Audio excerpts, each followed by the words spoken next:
On. Thank you, Caroline. First of all, happy Thanksgiving to Thank you and your young family. Hope you enjoyed it. I have two questions unrelated. The first, back to Afghanistan. My son and I walked by the horrific shooting less than 1 hour before it happened.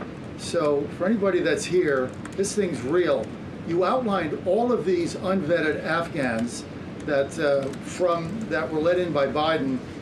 We just had one the other day that was going to blow up a DHS building. Can you be specific on what the Trump administration is doing now to re-vet those that are here so that we don't get a repeat of what we had Wednesday night? Sure. I can tell you two top-level things, and I would defer you to DHS for more of the specifics, as of course they are leading this effort, and I can assure you Secretary Noem is on the ball. I've spoken with her and her team, and they have an all-hands-on-deck effort to having resources go towards this, but we have paused all asylum adjudications, and then of course the special immigrant visas, which we know many Afghans utilize to come into the country under the Biden administration, have also now been paused. And I would just point out one more time that the Biden administration was responsible for the original sin that led to this tragic killing last week, the botched withdrawal from Afghanistan. He was responsible for Operation Allies Welcome, which is something that this White House and the people behind this podium in the last administration fully and wholeheartedly embraced. And they assured the American people there would be no risk or no harm to them. And as I just laid out for you in those many examples, that unfortunately and tragically has not turned out to be the truth. Just ask the families of these two brave National Guardsmen,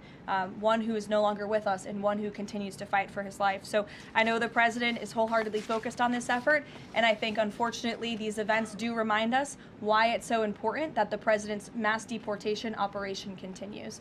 With that, follow up. The White House today launched a new fake news portal, which I found interesting. What is your objective with that, ultimately? And are you going to name the news networks, and are you also going to name some of the correspondents, some which may be here today? Yes, we are. I'm glad you noticed. Much to the dismay of some of your colleagues in the room, John. And I think it goes to our original promise on day one to hold the media accountable, because unfortunately, and we deal with this all day, every day around here, there are so many fake stories that are unfortunately written that have inaccurate characterizations of meetings that took place, and it's all based on anonymous sourcing. And you know, the standard for journalism, unfortunately, has dropped to such a historic low in this country. And again, we deal with it every day, where you can have an anonymous source who has no idea what they're talking about, zero credibility, call up a reporter in Washington and say, hey, I heard this, and then the next thing you know, it's on the front page of the New York Times. It's really incomprehensible. We appreciate the journalists, some of those who are in this room who do reach out for comment, who try to get things right, and there are some that remain. But overwhelmingly, the fake news that we see pumped out of this building on a day-to-day basis, it's honestly overwhelming to keep up with it all, and to constantly have to defend against these fake news and these attacks. And I will point out one fake news story over the weekend before I let you all go, from the New York Times that took about 1/3 of the president's daily calendar and his daily schedule and said that he's doing less than he did in his first term, or he might not be fit for the job.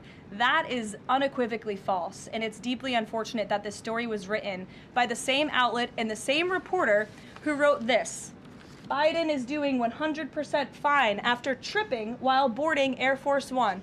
Oh, same outlet, same reporter who wrote that President Trump is not fit for the job. Are you kidding me? You all see him almost every single day. He is the most accessible president in history. He is taking meetings around the clock. Another one. Biden declared, quote, healthy and vigorous after his first presidential physical. I don't see headlines like that too often about this president. Again, same reporter, same outlet who wrote falsely over the weekend that President Trump is not fit for the job. I can assure you he absolutely is. You all see that with your own eyes on a daily basis, and the president's physician has now given you all 3 detailed reports on the state of the president's health. So with that, I will leave you all, and we'll see you tomorrow. Thank you. Thank you, Caroline.